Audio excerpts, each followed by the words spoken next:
10th class आज हम अगले क्वेश्चंस करेंगे। एक्सरसाइज 8.1 चल रही है हमारी।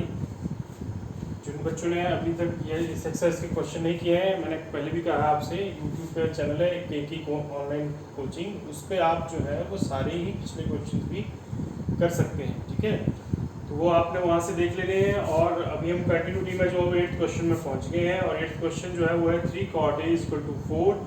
और इसमें जो है वो चेक करने के लिए बोला जा रहा है, चेक करिए कि weather 1 - tan square A over 1 + tan square A is equal to cos square A - sin square A। तो बोला ये चेक करो कि क्या ये लेफ्ट हैंड साइड और ये राइट हैंड साइड आपस में बराबर आते हैं या नहीं। तो देखो कॉट गिवन है यहाँ पे, कॉट मैंने ये लिख लिया, cot A हो गया 4/3।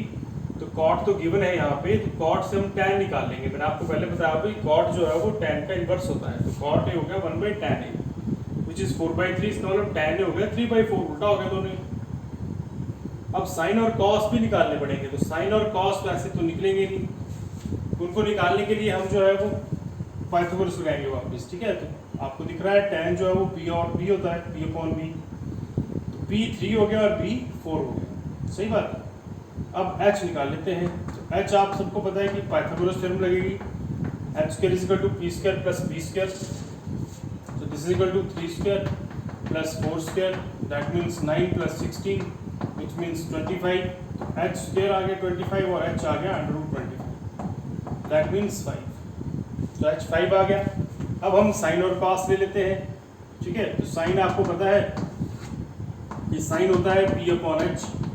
तो P मेरे पास ऑलरेडी गिवन है 3 और H मैंने निकाल लिया 5। और cos होता है हमारे पास B/H base upon hypotenuse, that means 4/5 बन गए यहाँ पे।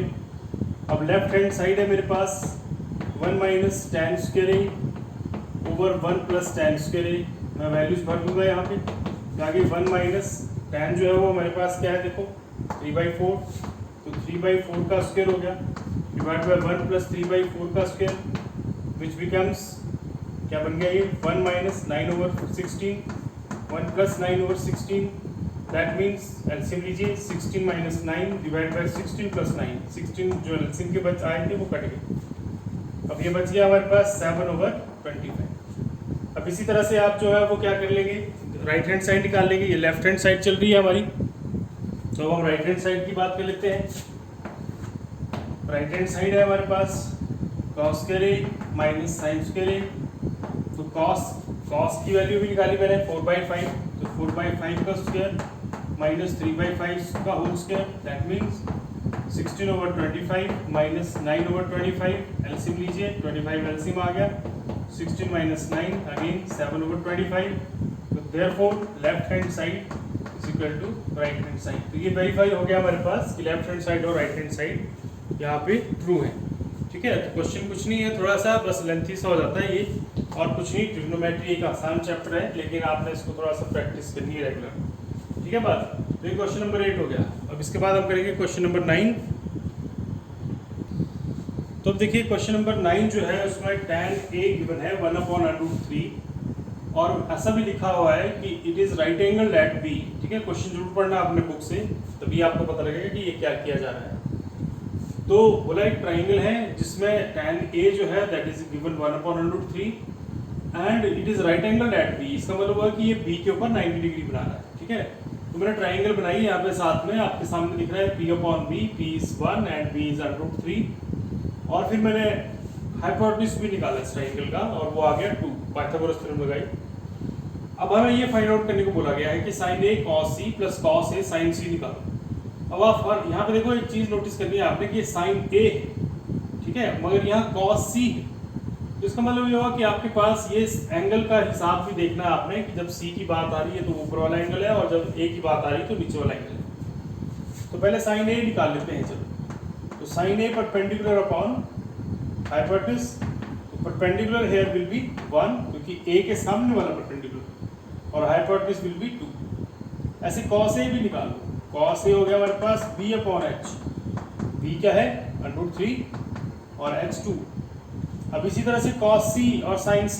तो sin C, अब जब C एंगल हो गया ना, तो इसके सामने ये परपेंडिकुलर हो गया √3, दैट मीन्स √3 अपॉन हाइपोटेन्यूज वही रहेगा। और दूसरा cos c will be, cos c के लिए ये बेस है तो 1 अपॉन, समझ रहे ना बात। अब हमारे पास ये भर दीजिए यहाँ वैल्यूज। सो देयरफॉर क्या बन गया, sin a 1/2 into cos c 1/2 plus cos a √3/2 into sin c √3/2, this becomes 1/4 plus this implies 1/4 plus 3/4 multiply हो गया, एलसीएम लीजिए, 4 एलसीएम आया, 1 plus 3 4/4 दैट मीन्स 1। तो इस तरह से हमारे पास जो है वो फॉर्मूला बन गया ये, और ये हमारे पास जो है वो वैल्यू आ गई। इसी तरह से आपने सेकंड पार्ट भी निकालना है, सेकंड पार्ट भी ऐसे ही होगा, वैल्यू तो हमने निकाल ही ली है, वैल्यूज भरनी है बस, ठीक है। क्वेश्चन नंबर 9 हमारा इस तरह से कंप्लीट हो गया। क्वेश्चन नंबर 10 जो है वो थोड़ा सा ट्रिकी क्वेश्चन है। इसमें बोला हुआ है कि एक ट्राइंगल है P Q R which is right angle at Q, जिसके ऊपर 90 डिग्री जो क्यू पे बन रहा है। पी क्यू साइड गिवन है 5 सेंटीमीटर, और एक और चीज गिवन है P R plus Q R is equal to 25, यानी कि इसका प्लस इसका सम जो है वो 25। अब मैंने यहाँ पे पाइथागोरस लगा दिया, पाइथागोरस आप सबको पता लग गया है जी, हाइपोटेन्यूज का स्क्वायर पी आर का square is equal to P Q square plus Q R square. मैंने वैल्यूज भर दी, देखो पी क्यू गिवन है ऑलरेडी 5 और क्यू आर तो गिवन ही नहीं है, लेकिन पी आर जो है इसको मैं निकाल सकता हूँ क्या 25 माइनस क्यू आर, उस तरफ लेके तो क्यू आर माइनस हो गया, तो वैल्यू भर दी।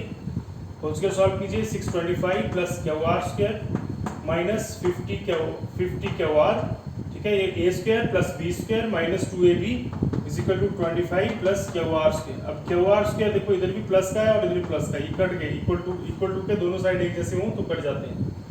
और हमारे पास क्या बच गया, 25 को इधर ले आओ और 50 को पहले ले जाओ, 625 minus 25 is equal to 50 Q R, ठीक है, ये बन गया 600 is equal to 50 Q R, that means Q R क्या आ गया मेरे पास 600 डिवाइड बाय 50 कट गया 12, ठीक है, तो 12 आ गया क्यू आर। अब पी आर कितना आ जाएगा, पी आर आ जाएगा हमारे पास 25 minus Q R, 25 minus Q R that means 25 minus 12 which means 13, ठीक है, और तीसरा तो गिवन ही हमारे पास। तो इस तरह से हमारे पास वैल्यूज आ गई। तो क्वेश्चन नंबर 10 था।